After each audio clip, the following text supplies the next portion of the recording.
Año litúrgico de Don Próspero Gueranger, 9 de octubre, conmemoración de San Dionisio, obispo, San Rústico y San Eleuterio, mártires. Vida de San Dionisio. No se ha terminado aún la octava de San Remigio y ya la Iglesia de Francia celebra a otro de sus protectores. París honra a su primer obispo. Gregorio de Tours nos da a conocer la época en que este obispo instauró una sede eclesiástica en la capital de Parísis, la antigua Lutecia. Sucedía esto siendo cónsules Decio y Grato a mediados del siglo III, cuando un emperador afectó a los cristianos, permitía al Papa San Fabián desarrollar la organización de la Iglesia. París se gloria, pues, de haber recibido su propia jerarquía entre las primeras ciudades de la Galia, después de Lyon y de Vienne, ciertamente, y un poco después de Tolosa, Reims y Treveris. Su lista episcopal, que es una de las más seguras, viene a confirmar las opiniones de Gregorio de Tours. Este obispo se llamaba Dionisio. Su nombre, que parece indicar a un griego más que a un latino, no dejará de abrir horizontes risueños a la imaginación de los que más tarde quieran completar una biografía excesivamente breve. Esta, en efecto, se resume en pocas palabras. Nada dice de los cristianos de Lutecia al llegar el obispo, pero la llegada de éste hace suponer que eran bastante numerosos en la región, y no lo extrañaremos si pensamos en la situación geográfica de la ciudad y en la importancia de los navegantes parisienses con su continuo tráfico de barcas a través del Sena y afluentes. El autor de una de las vidas de San Dioniso, la más antigua que nos queda, nos habla de lo animado y alegre que estaba el río. El obispo multiplica el número de los fieles, organiza los diversos servicios de su iglesia, construye una basílica. No se puede precisar el emplazamiento de esta primera catedral. Habría que buscarla, sin duda, entre los jardines y las viñas de la orilla izquierda que hacían de aquel barrio una colina aislada y bella. La vida apacible de la comunidad cristiana de París pronto se vio turbada por la persecución, probablemente por la de Valeriano en 258.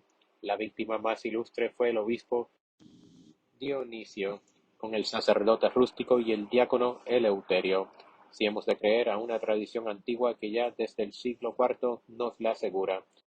El paganismo se hace dueño de la cabeza de la Iglesia con el intento de dispersar de ese modo al rebaño. El lugar del martirio tuvo que ser a la orilla del camino de Lutecia a Rouen y a Harfleur, junto al pueblo de Cartugiacum, que después llevaría el nombre del obispo y se llamaría Saint-Denis en France. En este lugar el camino o carretera, llamada por los franceses la Estrée, pasa cerca de una curva del Sena, a donde se había dado a los verdugos la orden de arrojar los cuerpos, pero una persona rica, ya cristiana de corazón, aunque no había recibido aún el bautismo, consiguió sacar los preciosos despojos. La historia dice en términos un poco velados que compró a los verdugos. Esto era una práctica corriente casi oficial.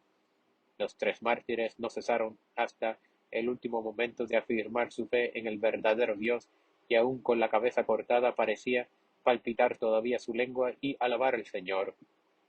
Los cuerpos son enterrados rápidamente en un campo donde al verano siguiente el trigo brotó más pujante que en otras partes. Una vez pasada la persecución, vuelve a cubrir las reliquias un modesto sepulcro.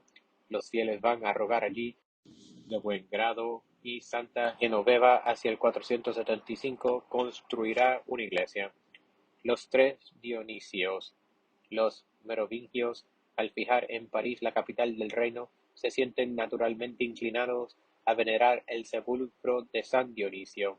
Nadie le gana en devoción al rey Dagoberto, que se obliga en 630 a decorar la basílica suntuosamente. Dicha basílica era por entonces una de las más importantes del obispado de París. Está servida por un clero propio y por un grupo de monjes.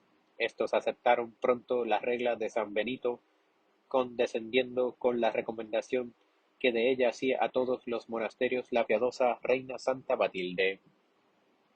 Al siglo siguiente, Fulrado construye la nueva basílica en el mismo sitio en que hoy se encuentra. La dedicación se celebra el 24 de febrero de 775. En esta fecha se trasladan a ella las reliquias de la antigua basílica de la Estre, que queda dependiendo de la abadía. El culto de San Dionisio recibe mayor esplendor, pero por razón de este culto solemne se desea una vida más particularizada del santo obispo.